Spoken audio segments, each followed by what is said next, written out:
கொலோசியர் 2ஆம் அதிகாரத்துல மீட்பை குறித்தும், எதற்காக மரித்தார், எதற்காக உயிர்த்தார், அவர் என்ன செய்தார் என்ற காரியங்களை நம்ம பார்க்கிறோம். அதே மாதிரி உபாகமம் 26ல நம்ம பார்க்கும்போது ஆண்டவர் எப்படியாக அந்த எகிப்திலிருந்து அவர்களை விடுவித்தார், எப்படி மீட்டார், அதுக்கடுத்து நம்ம எப்படி இருக்கணும் அப்படின்ற காரியங்களை குறித்து பார்க்கிறோம். உபாகமம் 26:7 பார்த்தோம்னா, எங்கள் பிதாக்களின் தேவனாகிய கர்த்தரை நோக்கி கூப்பிட்டோம், கர்த்தர் எங்கள் சத்தத்தை கேட்டு. நம் சத்தத்தை கேட்கிற தேவனா இருக்கிறார். பல வேளைகளை நினைக்கிறோம், நான் பண்ற ஜெபம்லாம் எடுக்குமா, நான் பண்ற ஜெபத்தை கர்த்தர் கேட்பாரா, எனக்கு அவ்வளோ அழகாலாம் ஜெபிக்க தெரியாது, நான் ரொம்ப சாதாரணமாக தானே ஜெபிப்பேன், எனக்கு ரொம்ப பழக்கம் இல்லையே, எனக்கு ரொம்ப I'm not XL in prayer அப்படிலாம் நினைக்கிறோம். அப்படிலாம் எதுவுமே கிடையாது. கர்த்தர் நம் சத்தத்தை கேட்கிற தேவனாக இருக்கிறார். ஆமென் ஆமென். இதுல நம்ம பார்த்தோம்னா ஜெபத்தை கேட்கிறான்னு கூட இல்லைங்க, சத்தத்தை, நம் சத்தம். எத்தனை வேளைகள்ல நம்மளாவே தனியா பேசிப்போம், நம்மளாவே புலம்பிப்போம், நம்மளாவே மனதுல அழுதுக்குவோம். அந்த எல்லா சத்தங்களையும் பெருமூச்சுகளையும் கூட கேட்கிற அன்புள்ள தகப்பன் நம்ம கூட இருக்கிறார். ஆமென். ஹல்லேலூயா ஹல்லேலூயா. என்னுடைய உணர்வுகளை, நம் உணர்வுகளை புரிந்து கொள்ளுகிற தேவன், நம் சத்தத்தை, நம் பெருமூச்சை, அந்த மனசுல ஒன்றை நினைச்சுக்கிட்டு அப்படியே லாங் பிரீத் பண்ணி விடுவோம் பாருங்க. அந்த பெருமூச்சு மனசுக்குள்ள ஒரு விஷயத்த, ஒரு வேதனையை நினைச்சுதானே பெருமூச்சு விடுறோம். அந்த வேதனையை கூட அறிந்து தேவனா இருக்கிறார். அதான் இஸ்ரவேல் ஜனங்களை குறித்து சொல்லும்போது கூட, உன் பெருமூச்சின் சத்தத்தை கேட்டு உன்னை விடுவித்தேன் அப்படின்னு சொல்லி ஒரு இடத்துல சொல்வார்.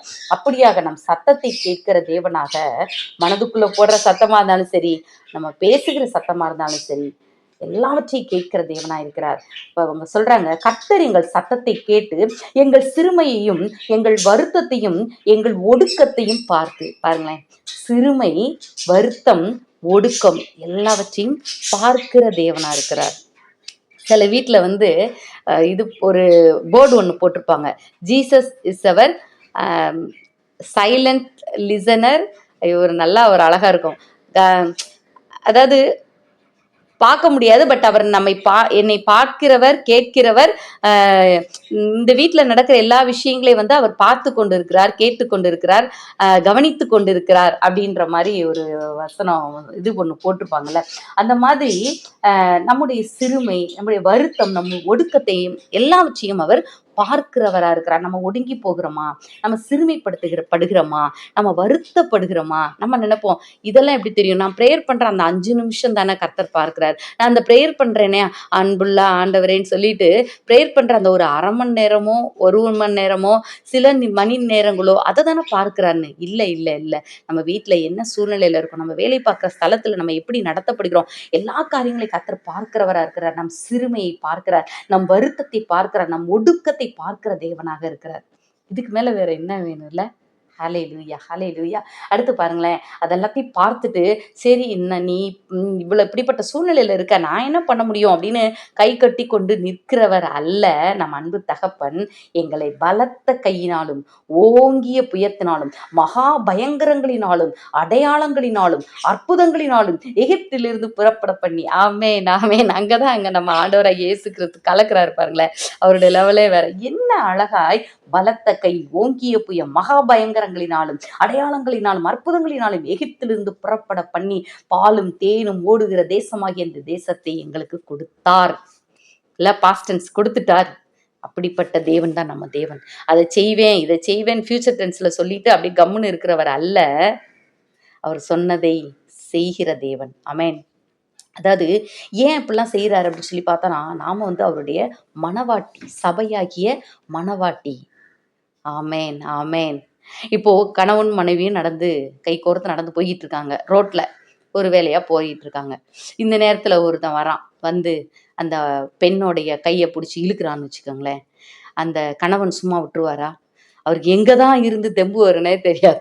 ஆளு ஒல்லி பச்சாம இருந்தா கூட, ஏய் நீ யார்ரா என் ஒய்ஃப் மேல கையை வைக்கிறேன்னு அடிச்சு வார்த்தையினாலே அடிப்பாப்புல, கையிலையும் அடிச்சு தன்னால முடிஞ்ச அளவுக்கு சண்டை போட்டு அவனை என்ன பண்ணிடுவாரு, தன்னுடைய மனைவியை சேதப்படுத்தாதபடி, தாக்காதபடி, எந்த விதத்திலும் மனைவிக்கு களங்கம் வர முடியாதபடிக்கு அடிச்சு துவைச்சு துவம்சம் பண்ணிடுவார்ல.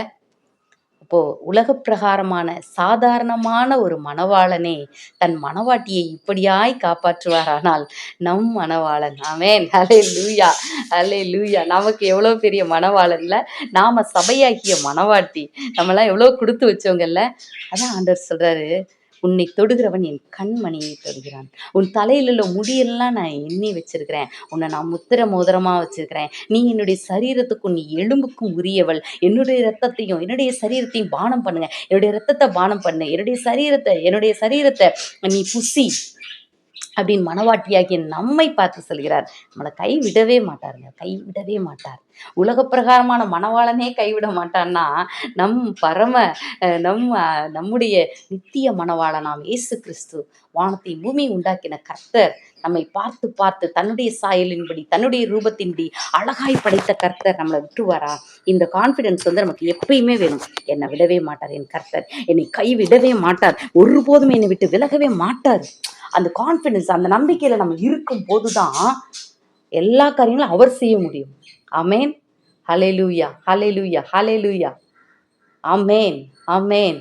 இப்போ நம்ம மொபைல் இருக்கு, மொபைல்லையும் கூட நம்ம ஒரு விஷயம் இருக்குன்னா அதை வந்து நம்ம டச் பண்ணும்போது இது நடக்கணும், இது யூடியூப் பார்க்கணும், அதை டச் பண்ணும்போது தான் அது செயல்படும். அதே மாதிரி நம்ம அந்த விசுவாசத்துல வந்து நிலைத்திருக்கணும். அதை நம்ம டச் பண்ணும்போது தான் அது ஒர்க் அவுட் ஆகும். இல்லை நாம் அவிசுவாசமாவே பேசிக்கிட்டு விசுவாசமா, அதாவது நல்ல காரியங்கள் கர்த்தரிடத்துல இருந்து ஆசீர்வாதமான காரியங்கள் நடக்கணும்னு சொல்லி நம்ம மனசுல, அதாவது அவிசுவாசமா பேசிக்கிட்டு நன்மையான காரியங்களை எதிர்பார்க்க முடியாது. ஸோ நம்ம இருதயத்துல ஃபர்ஸ்ட் நம்ம பதித்து கொள்ளணும், என் கர்த்தர் எனக்கு நன்மையானதான்ப்பா செய்வார், தீமையானதை செய்ய மாட்டார்.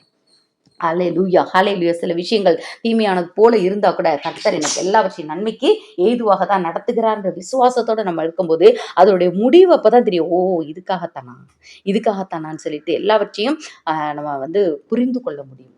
அமேன், அமேன், ஹல்லேலூயா. ஓகே, அப்போ ஆண்டவர் என்ன சொல்றாருன்னா, இன்னும் பாருங்களேன், இன்னும் தன்னுடைய மணவாட்டியை குறித்து என்னென்ன காரியங்கள்லாம் சொல்றாரு பாருங்களேன்.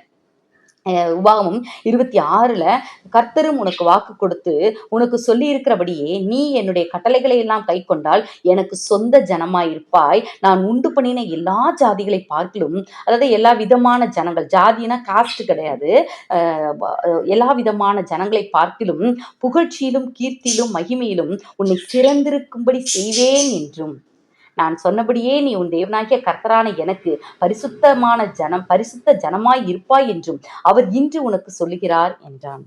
அப்ப இன்று நமக்கும் என்ன சொல்றாரு? நான் உன்னை எல்லாரை பார்க்கிலும் கீர்த்தியிலும் புகழ்ச்சியிலும் மகிமையிலும் சிறந்திருக்கும்படி செய்வேன் என்பதே அவர் நமக்கு இன்று கொடுக்கிற வாக்குத்தத்தம். ஹல்லேலூயா, ஹல்லேலூயா, ஹல்லேலூயா, ஹல்லேலூயா. சார், நம்ம இதை உணர்ந்தவர்களாக, அப்போ இப்படிப்பட்ட தேவன் என்னோடு கூட இருக்கிறார், அவர் என்ன சொல்றாரோ அதன்படி நான் செய்யறேன்னு சொல்லி நம்ம வாழ வேண்டும். ஆனா இதற்கு இப்ப இவ்வளவு பெரிய ஆசீர்வாதம், இப்படிப்பட்ட மணவாளன் இருக்கிறார் நம்ம கூட. அப்ப இதை கெடுக்கணும்னு சொல்லி ஒரு குள்ளநெறி என்ன பண்ணும், நடுவுல வரும். அதுதான் கொலோசியர் 2:4 போட்டிருக்கு, ஒருவனும் நய வசனிப்பினாலே, என்ன வசனிப்பான்? நய வசனிப்பு, அப்படியே சாஃப்டா பேசுறது, அப்படி நல்லதனமா பேசுற மாதிரி பேசுறது, நல்லவங்கள மாதிரியே பேசுறது. ஆனா என்ன பாருங்களேன், நய வசனிப்பினாலே உங்களை வஞ்சியாதபடிக்கு இதை சொல்லுகிறேன், நீ வஞ்சிக்கப்பட்டு போயிடாத, மணவாள நாம் கிறிஸ்துவை விட்டு நீ விலகி போயிடாத, உன் சிந்தனையில கூட நீ அப்படி எனக்கு என்ன செஞ்சாரு, எனக்கு என்ன செய்ய போறான்னு சொல்லி அவிசுவாசமான காரியங்களுக்குள்ள போகாதுன்றது. 8 பாருங்களேன், லௌகீக ஞானத்தினாலும் மாயமான தந்திரத்தினாலும் ஒருவனும் உங்களை கொள்ளை கொண்டு போகாதபடிக்கு எச்சரிக்கையாய் இருங்கள். லௌகீக ஞானம், உலக பிரகாரமான ஞானம், லாஜிக் இதுனா இப்படிதானே நடக்கும் அப்படி சொல்லி அந்த லாஜிக், அது எப்படிப்பா, நீ பார்க்காத கடவுளை பத்தி அவரை நீ காட்டு, ஒரு உருவமா காட்டு, உன்னால அது உருவத்திலே காட்ட முடியல, நீ எப்படி அவரை நீ நம்புவ, அவர் எப்படி உனக்கு இதெல்லாம் செய்வாரு அப்படி சொல்லிட்டு இன்னும் அநேக காரியங்கள் லௌகீக ஞானத்தினாலும் மாயமான தந்திரம். ஆமேன். அந்த சயின்ஸ்னு ஒரு குரூப் இருக்குது பாருங்களேன், அந்த குரூப் என்ன பண்ணுது, இல்லை இந்த law, according to this law, Darwinism, இன்னும் நிறைய இசம்லாம் இருக்குது. டார்வின் இப்படி சொன்னாரு, இதுலேருந்து தான் இது உருவாச்சு, கடவுள்லாம் ஒன்றும் கிடையாது அப்படின்னு சொல்லிட்டு இந்த மாதிரி அநேக காரியங்களை கொண்டு மக்கள் உங்களை வஞ்சிக்காதபடிக்கும், ஒருவனும் உங்களை கொள்ளை கொண்டு போகாதபடி. இது பாருங்க எப்படி அந்த டேர்ம் எப்படி இருக்கு பாருங்க, கொள்ளையடிச்சிட்டு போயிடாமடா டே, உன் ஆத்துமாவை கொள்ளையடிச்சிட்டு போயிடாமடா, எச்சரிக்கையாயிரு. இந்த கரண்ட் டிரான்ஸ்ஃபார்மர் இருக்கும் பாருங்களேன், அங்க கீழே எலும்பு கூடு படம் போட்டு படம் போட்டு ரெட் கலர்ல எச்சரிக்கை இது இவ்வளோ வோல்டேஜ்ன்னு இருக்கும். போய் தொடலாமா? தொட்டா அடுத்த செகண்ட் தூக்கி அடிச்சிடும். அதே மாதிரிதான் இந்த மாதிரி விஷயங்கள் ஒருத்தன் வந்து லௌகீக ஞானத்துல மாயமான தந்திரத்துல உன்னை கொண்டு போகாதபடி இப்படிப்பட்ட பேச்சு பேசுற ஆளுங்க கிட்ட விட்டு என்ன பண்ணிடு, நீ எஸ்கேப் ஆயிரு. அவங்க கிட்ட ஆமா நல்லா தான் சொல்றாங்க, நீங்க சொல்றதுல லாஜிக்ஸ் இருக்கேன்னு சொல்லிட்டு போகாத, நான் சொல்றதை கேளுன்னு சொல்லி மணவாளா நாம் கிறிஸ்து நம்மை பார்த்து சொல்லுகிறார். நாம எப்படிப்பட்டவர்களாக இருக்க வேண்டும் அப்படின்னு சொல்லி பார்த்தீங்கன்னா 6ஆம் வசனத்துல சொல்றாரு, ஆகையால் நீங்கள் கர்த்தராகிய கிறிஸ்து இயேசுவை ஏற்றுக்கொண்டபடியே அவருக்குள் வேர் கொண்டவர்களாகவும் அவர் மேல் கட்டப்பட்டவர்களாகவும் அவருக்குள் நடந்து கொண்டு நீங்கள் போதிக்கப்பட்டபடியே விசுவாசத்தில் உறுதிப்பட்டு ஸ்தோத்திரத்தோடே அதிலே பெருகுவீர்களாக.